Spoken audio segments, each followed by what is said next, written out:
Welcome to Trekking with Turtle. Today is January the 9th, 2024.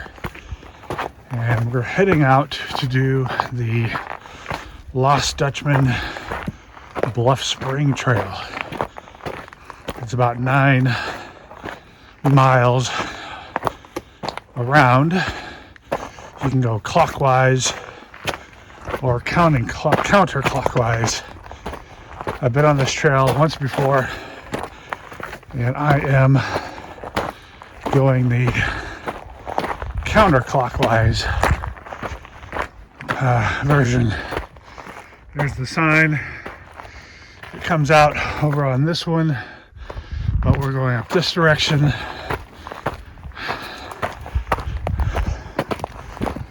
And unfortunately, today, I forgot my SD card for my camera, so I'm having to use my phone.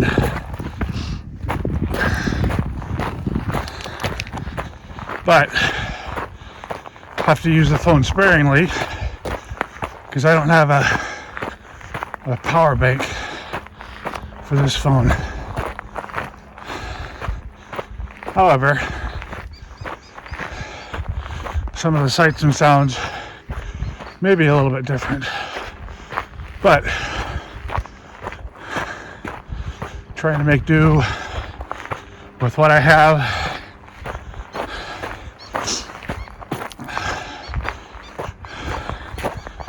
I was on this loop last week for the first time, saw some great things, so I wanted to share it.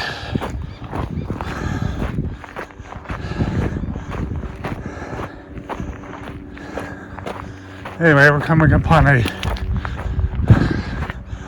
steep embankment here,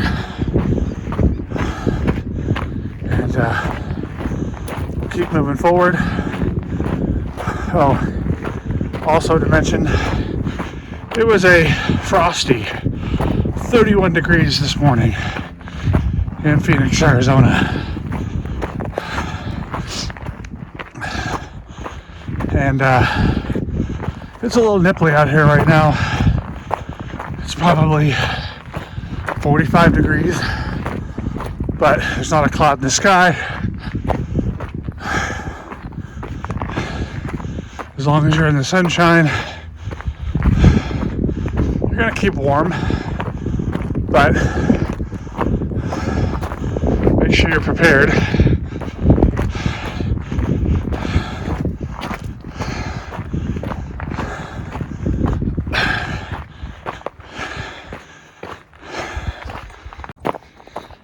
So as I was saying, I'm in the Superstition Mountains, and there's hundreds of miles of trail out here.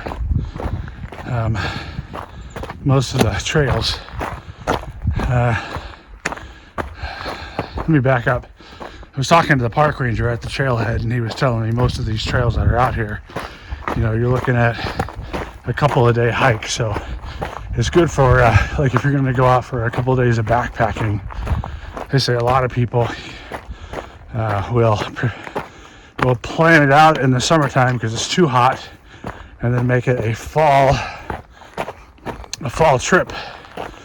And he said there's places out here that are from the old west. He said there's an old ranch out here. There's I think it's called Revis Ranch, where they have apples that have been growing there for hundreds of years, and not hundreds, but just years upon years, and they probably are the most organic apples you will ever find because of the time frame. But he did tell me that some of these roads, to access these trails, you need a 4x4 to get into, or there's some trails that are fine for 2-wheel drive cars, but you just kind of have to pick your line, and you kind of have to go slow because it's not meant for those kind of cars.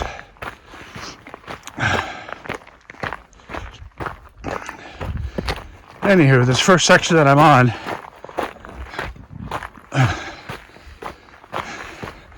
is about 2.6 miles to the intersection of Lost Dutchman and Coffee Table Flats. When we get there, we'll show you where to go. But for now, it's a relatively simple, I shouldn't say simple, easy to navigate type of trail, but it is moderate to difficult in nature, and you do really have to watch your footing. Hiking poles are recommended to bring, don't necessarily have to use them, but especially like the last mile or so of this loop, it gets pretty steep going downhill.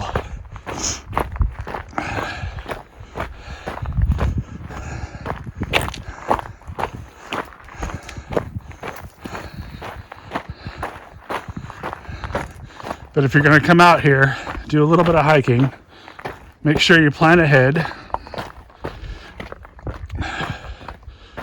Also, the other thing you kind of want to look for, the ranger told me, he told me of a few spots that people just like casually walk by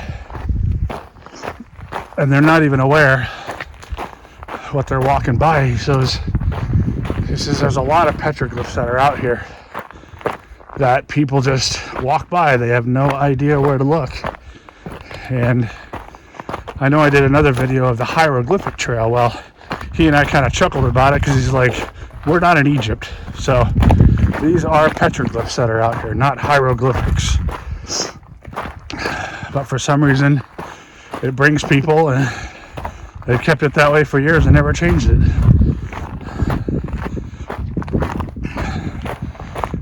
But he showed me a few other trails, and I've barely even scratched the surface on these trails. The only thing I've scratched are my legs from some of the overgrown brush that crosses the trail. So definitely have something on your legs if you don't want to get them all scratched up.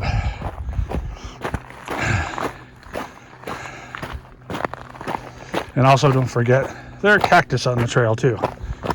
So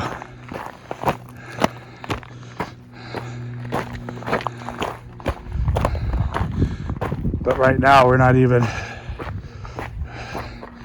that far into the hike, so we have plenty more to go.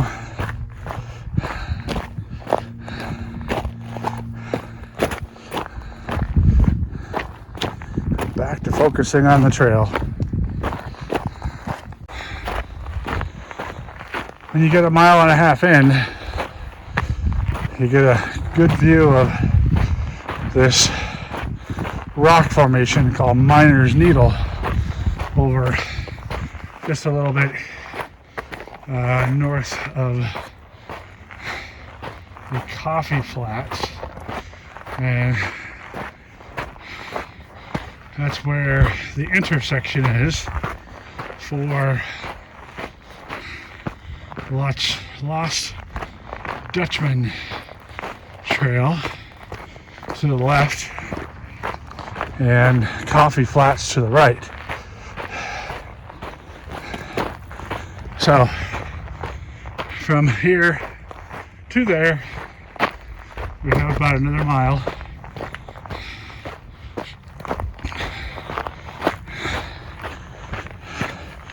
Last time I was out here, it was dry as a bone, which was a week ago. And then over the weekend, we got some rain, and it stuck around, cooled things down a bit.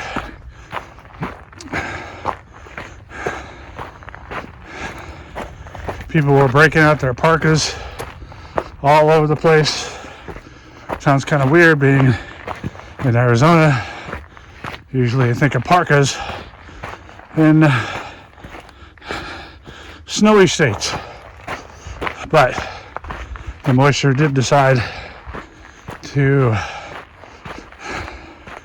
cool us down a bit.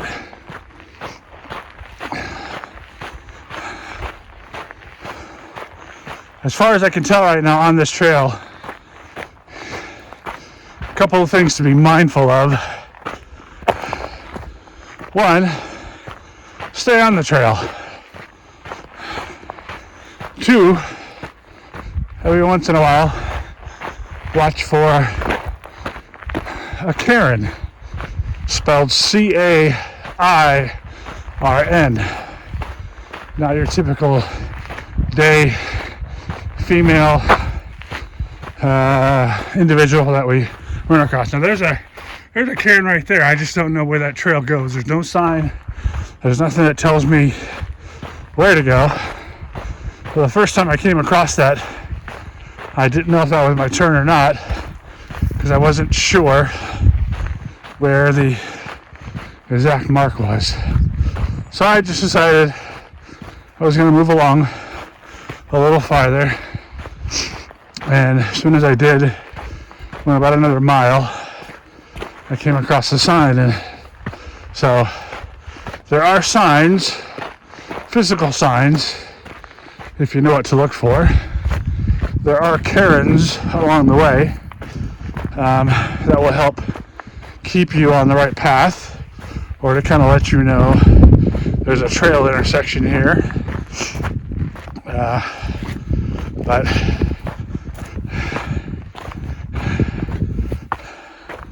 one thing that's always been hard for me to do was to stop and smell the roses.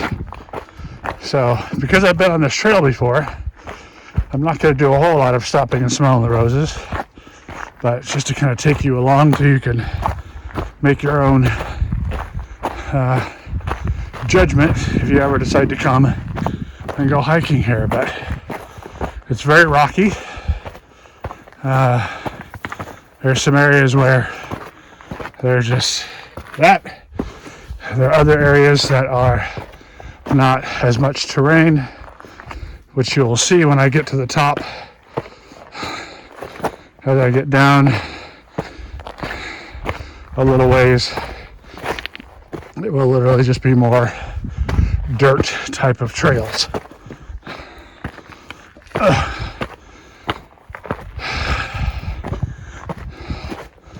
And right now, must have had too many Wheaties this morning, so to speak, because my energy levels are really high.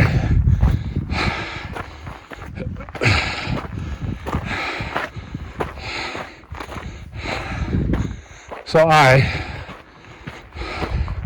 have to tell myself to slow down so that I can come across things like this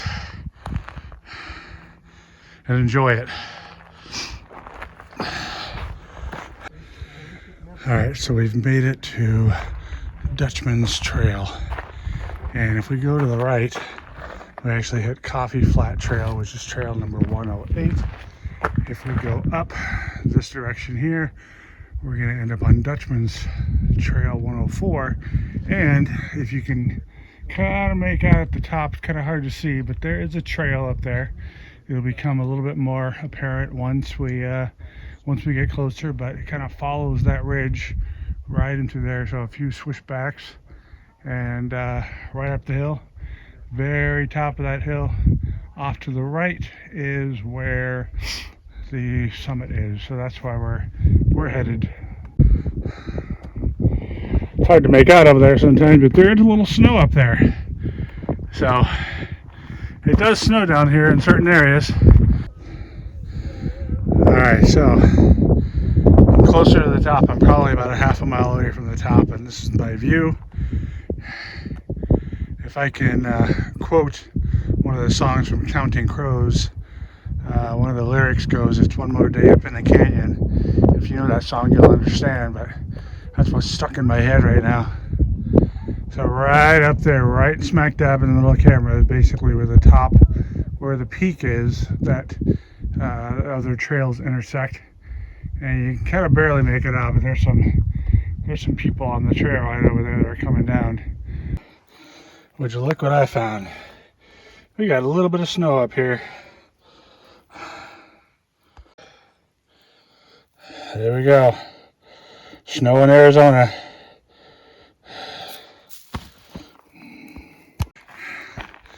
So this is what I was talking about. This is the trail I came up on. And you get to this particular area, not really sure where the trail goes. Looks like there's a little bit of a trail to the left, but it also looks like it's kind of blocked off a little bit to let people know that's not the way to go. And if you look to the right there, barely make it out, but if you know where to look, that's a cairn. So basically it's telling me to go up that direction. So like I said before, that's what you want to be aware of. All right, almost a quarter mile later, we are at the summit, finally, which means we have about 4.5 miles left, roughly.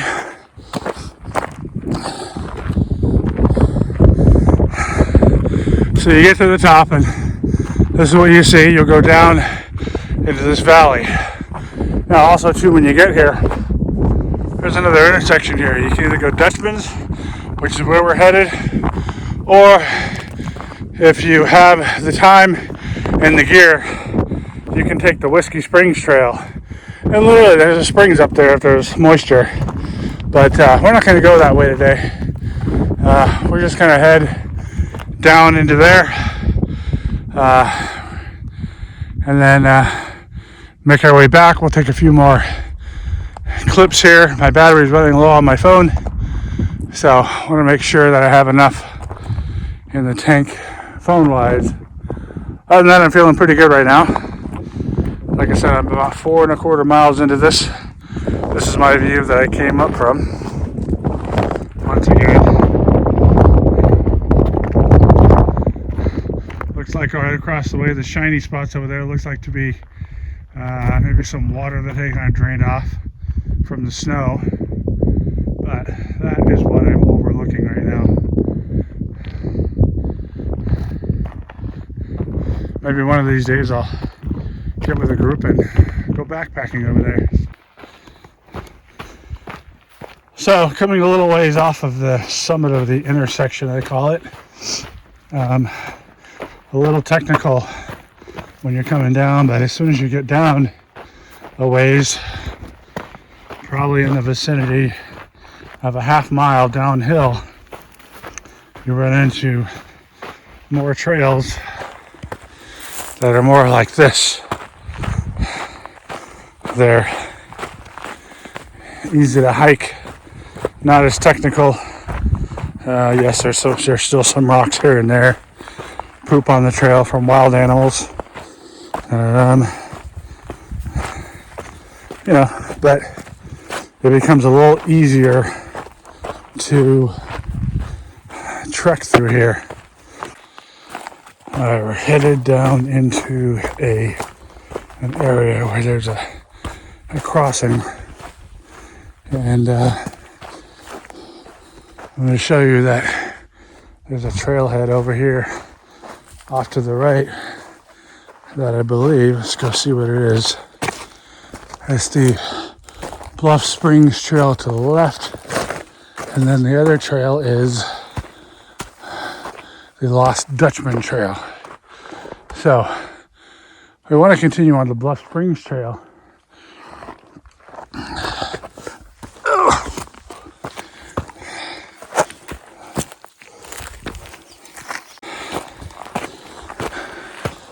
So some of these areas can seem a little confusing again, which is why you got to keep your eyes and ears open.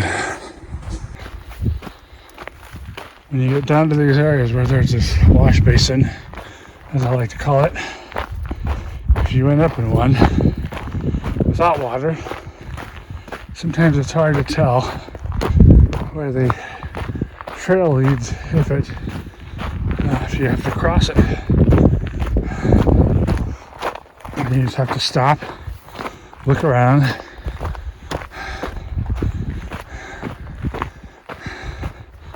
assess where you're at, see if there's any cairns. So for purposes of being courteous and kind, I turn off my camera.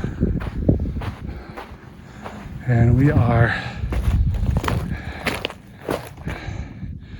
like I said, it's very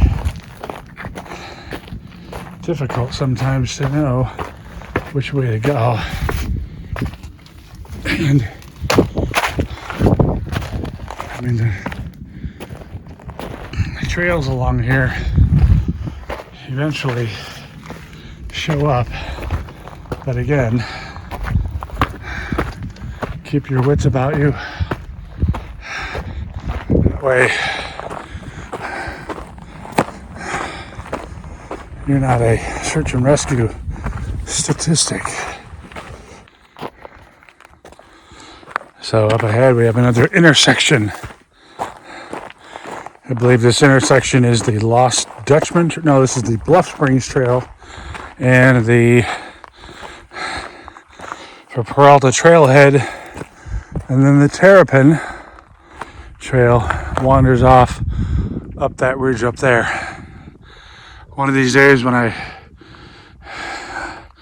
have a little more time, I will venture up that way, and so we're going to be heading off that direction via the trail, but this is the other side.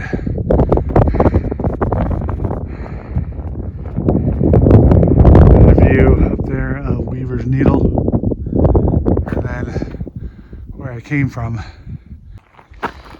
Down around this corner, if I zoom out, there is a fractured rock that sits right on the trail of this section, and I can only imagine where that boulder came from, but you can sit underneath it. I've done that. A big old fracture in the rock. That thing is as big as a car, a small vehicle. Wherever it came from and why I stopped there, I have no clue. I don't have a whole lot of life left in this camera, so I hope that I can make it back. If I don't finish it out, I'll finish with the car. This is basically telling you don't go this way. There's a cairn right here, and basically it tells you to go to the right. So we're gonna head this direction. I'm gonna try and not film as much going on the way back, but if I end up not being able to finish this video on the trail, I want to send my gratitude out to you for watching the video. I hope you enjoyed it. It's fun coming out here. Here's another cairn. If you were to come the opposite direction, it's basically telling you which way to go. But anywho, if you want to like or subscribe, please do so. I do enjoy coming out here, making these videos. Hopefully maybe they'll inspire you. If they don't inspire you, I hope you get some enjoyment out of it.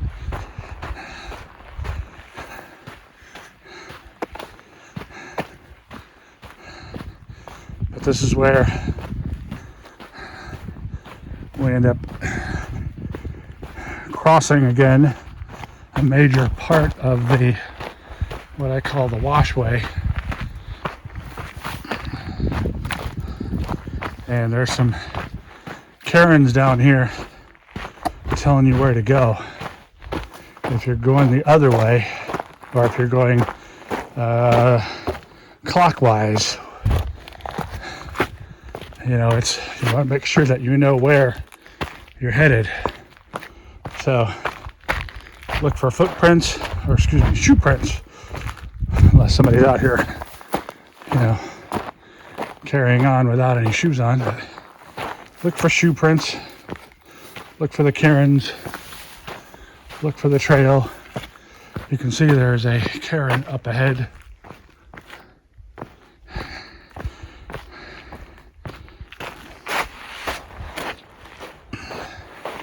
We're going to end up going in the shade. It's going to get a little cool. But if I turn around, that's where we came from. up in that area. Here's a cairn.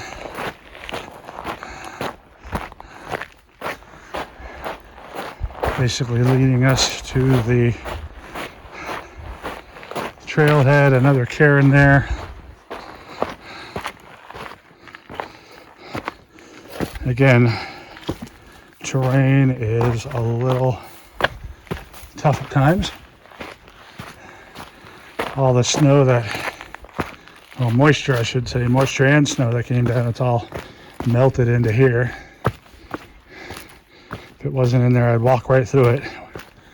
But I don't feel like getting my shoes wet today, or any day for that matter.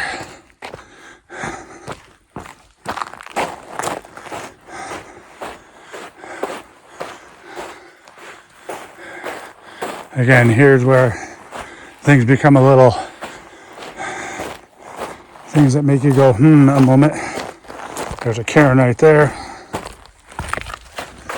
Follow it back this direction. And now, we're gonna head up. We're gonna go up to the top there, right in the middle of your screen. And we will see if we can finish out the video on that side. Well, we are almost done. I think probably have like a half a mile left to go. You can kind of see a portion of the trail that goes up to the Weaver's Needle. But this canyon is super, super pretty. And there's this ocotillo plant that I call the octopus plant. It blooms in the summertime. But and then right down the way, if I zoom in a little bit, you can see the road that it takes to get here. And this is probably the steepest part of this trail, or maybe not the steepest, but the most, I would say probably more challenging when you're going down it versus going up. And so anyway, it takes me a little time to get down this section, which is probably why a lot of individuals choose to go clockwise, because as you go clockwise, you do this part first, and then when you're coming back into the trailhead, it's just some ups and downs, but not really steep. But by going counterclockwise, you get this part to last, and it's for me it's a little challenging, but once you get over the first few areas of steepness, then you end up with some railroad ties on different tiers.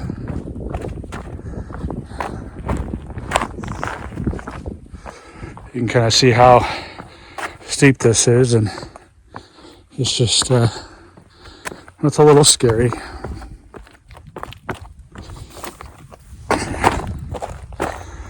Maybe one day I've been wanting to get a new pair of hiking poles that are collapsible, but they weren't in my stocking this year, so I'm going to have to save up a little money to get a pair, because I can easily fit those collapsible ones in my pack.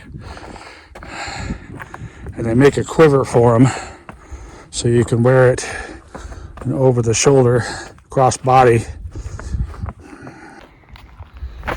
Alright, so we've made it back down. This is the end of the loop. We started off on 104.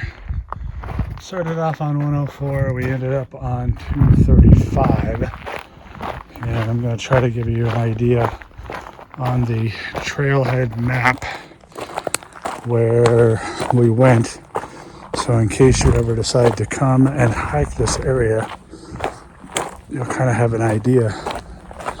Hopefully I've not overwhelmed you with information, but hopefully I've given you enough information to go off of to come out and possibly pursue this trail.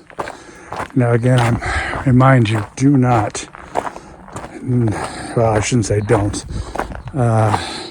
Highly not recommending coming out in the summertime because your shadow will probably burn, or the sun will probably burn an imprint of you into the rocks.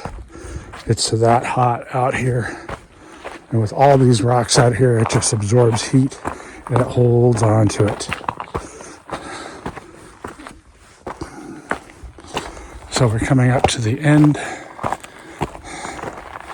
As long as nobody's at the map area, I should be able to take you right up to it and show you where we went.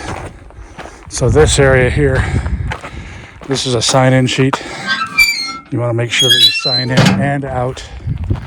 But this is the trail map, and I'm going to zoom in. This is where we are, and the trail that I took goes this direction. It turns, goes up into the canyon, back in through that area, hit that, you come back this direction, and we're back there. So 104 to 235 is where we took. And if I zoom out, all those white areas on the trail are the trail numbers. Down here at the bottom, it tells you exactly what the name of the trail is. But this is an area that I was talking about earlier that you need a 4x4 to kind of get to. This one you can go to without a 4x4, but this one you definitely have to use 4x4. And you can actually go up and around to get to this area and kind of hike your way in. But this is where the apple trees are, along with some burials that you kind of have to plow through some weeds to find, because it's not your typical tombstone.